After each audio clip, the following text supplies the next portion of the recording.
One project on the transmission, energy transmission and supported overburden system. We have all our projects on our website and the funding that is provided. And we also regularly publish reports on, let's say, different stage of development of the project. And we always, I would say, open to the public. We answer questions.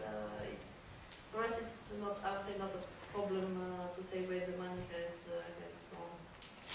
Although maybe the assistance is not that efficient, but every reform takes a lot of time. Yeah. You mentioned that the EC funding not coming to Kosovo is going directly to the Kosovo government on their projects. Into projects. In the project, yes. Let's say a private entity like our university has an intention to become a green campus, energy efficiency and everything. So we have a plan that within 3 to 5 years we'll become a green campus here. Would the European Commission be interested to assist us in this direction? Because we will be the first one to be here in Kosovo. Both in energy efficiency and we have, I would say, I mean, if you ask me today and I say yes, you say, are you committed? But, no, I'm not saying committed. Just to reply, we have a very open programming period, which starts when we invite the Kosovo institutions and NGOs to apply for projects.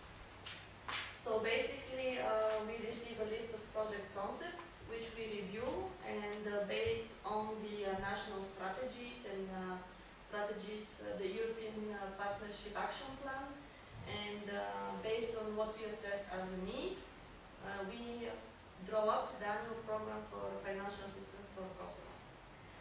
Now, I can tell you from today that, let's say, if your idea is to create a green campus, but at the same time to promote that other universities also would like to join, let's say, this initiative, for us it's much greater important because we are aiming at the multiplier effect. So I would say yes, why not? We have an infrastructural facility that can provide for such an assistance. For the time being, it amounts to 15 to 18 million euros. And it can be integrated as a part of that assistance. I promise, if you give us a funding for that, we will hire Curtis accountant. Yes, for the financial manager taking the job. Danieta? Okay, I was interested in the initiative of local customers and the support that you're having from local institutions. Is that how does it work? Yeah, how does it work? Do you have sufficient support from local institutions, customers, not European? Yes, I would say that when we have projects, they are always implemented by the companies that we contract with the beneficiary, which is a local institution. It may be a ministry, maybe an agency, it may be an NGO, or a university. If I would say the Kosovo institution is interested into the project, then it always works. If they don't want it, I mean, even if we shout and if we tap our hands on the table, it simply does not work. So the more the final beneficiary is active, the better the results are, more people are seeing the positive and they want to spread it, and the better the funding and sustainability is. I would say that we have good examples of people wanting to cooperate, and we also have bad examples of projects that we actually terminate earlier. Because we also are accountable as office for the financial use of the resources. But I also see a deficit is the fact that local institutions are mainly involved in the implementation phase, but not in the phase where the projects are designed. As an example, let's say EBRD started a relatively large project to finance energy efficiency projects, and the idea was, okay, give them a privileged loan of 1% less interest, which will make no sense in Kosovo, in a region like Kosovo. But I think the problem was that at the designing phase, no Kosovars were involved to say, well, this may work in Spain and Sweden, but not necessarily in Kosovo. Maybe for the EURET process, I would say that this was our office idea. maybe because of the example of Bosnia and Herzegovina when it With worked war, well. yes. And in other, I mean, I come from Bulgaria. We also have EU development agencies, which I would say are not visible; they're secondary, and they try to make their living through the structural funds, but still, I would say, for that efficient. But let's see. I mean, maybe they'll gain more importance here in Kosovo. I mean, the country is not that big. Ilya? I just want to ask a question. I like this, and thank you for coming, first of all. And this is all, I'm all with this, but this country needs to develop, so eventually they have to do something, so they, and I, as much as I can say yes to this, and I would, it's cost-effective, sustainable development, that is fine by me. But they just need to get that coal over there and just burn it, because they are developing country. Not just, and No, I I followed understand. Copenhagen and, yeah, so I understand all that, it's fine by me, it will be in the future economically viable and all that, but now, For me, as I see it, because we design most of the project, this is, I would say, for us, this is like the ultimate target.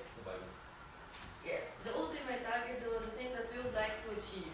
But this not necessarily means that we should stop economic development, because it's needed. It's very much needed. I mean, we need roads, we need infrastructure, we need water treatment plants. This is all excavations and works and use of land and resources.